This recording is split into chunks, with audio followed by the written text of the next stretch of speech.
Salut, bienvenue dans Jeu de puissance. On va parler des Oilers d'Edmonton et bien sûr de Connor McDavid.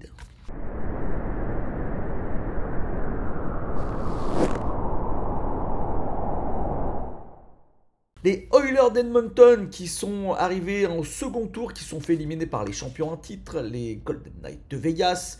Les Oilers d'Edmonton qui pourtant avaient encore une fois les deux meilleurs joueurs de la saison, avec les deux meilleurs pointeurs.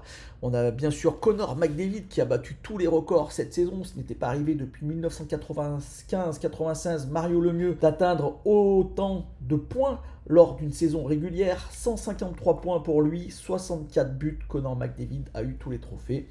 Hart et tous les autres, Maurice Richard, du meilleur buteur. Connor McDavid, vraiment, encore une fois, exceptionnel. Est-ce qu'il pourra faire mieux? Je ne vois pas trop comment il va pouvoir élever son niveau toutes les années comme il le fait, mais tout est possible. Et derrière, on a un autre joueur qui a fait une saison exceptionnelle, qui a été un peu caché par la saison de Connor McDavid. C'est bien sûr Leon Draisaitl, 128 points pour lui, 128 points, vous vous rendez compte, c'est énorme. Avec 52 buts. Et il y a un autre joueur chez les Oilers d'Edmonton qui a atteint la barre des 100 points, 104 points pour lui exactement.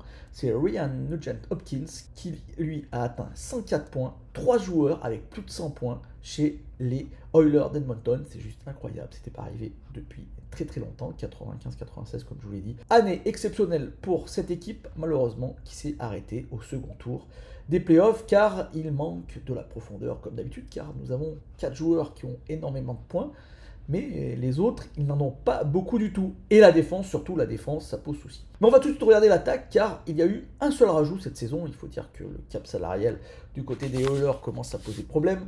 Un seul rajout, c'est Connor Brown qui a joué chez les juniors avec Connor McDavid. Presque, on croirait que c'est une demande même de Connor McDavid. Il a signé un petit contrat, Connor Brown, pour les Oilers d'Edmonton, ce qui va lui permettre de jouer sur cette première ligne avec justement Connor McDavid. Il paraît que chez les juniors, ils aimaient bien se faire des passes. Et donc ça va peut-être bien matcher entre ces deux joueurs. Ça serait vraiment un plus pour cette équipe qui manque de profondeur. Il faut dire aussi que des joueurs qui pouvaient donner de la profondeur, du moins en attaque, ont été blessés la saison dernière. Je pense bien sûr à Evander Kane qui a raté une partie de la saison, il s'est fait couper le poignet. Image assez impressionnante, mais aussi à Warren Foegele qui lui aussi a raté quelques matchs. On va parler de la défense maintenant. La défense, ça n'a pas beaucoup évolué. On a récupéré lors de la saison régulière, la saison dernière, Mattias Ekholm, qui pour moi est un très très bon move de la part de Ken Holland, le directeur général de cette équipe. Mattias Ekholm qui va donner peut-être un peu de défense à cette défense. Oui, de défense à cette défense. Parce qu'il faut dire que les joueurs de la défense sont vraiment pas terribles du tout. Je pense à Evan Bouchard qui est devenu ce quarterback lors des power play, mais qui, lors des phases à 55 en défense, c'est pas vraiment ça. Et que dire de la paire Daniel Nurse-Cody Ceci, qui va vraiment poser des gros soucis à l'entraîneur Woodcroft des Oilers d'Edmonton. Encore une fois, ça va être très très compliqué pour eux.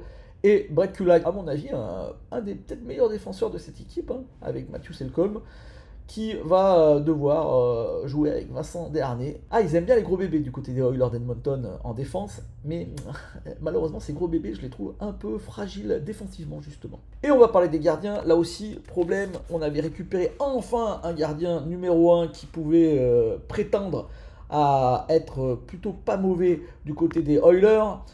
Malheureusement, Jack Campbell n'a pas fait vraiment une saison exceptionnelle et d'ailleurs il a été relégué numéro 2 avec Stuart Skinner, le rookie qui a récupéré sa place. En fin de saison, ça allait un peu mieux pour Jack Campbell. Est-ce que Jack Campbell va récupérer sa place de premier gardien?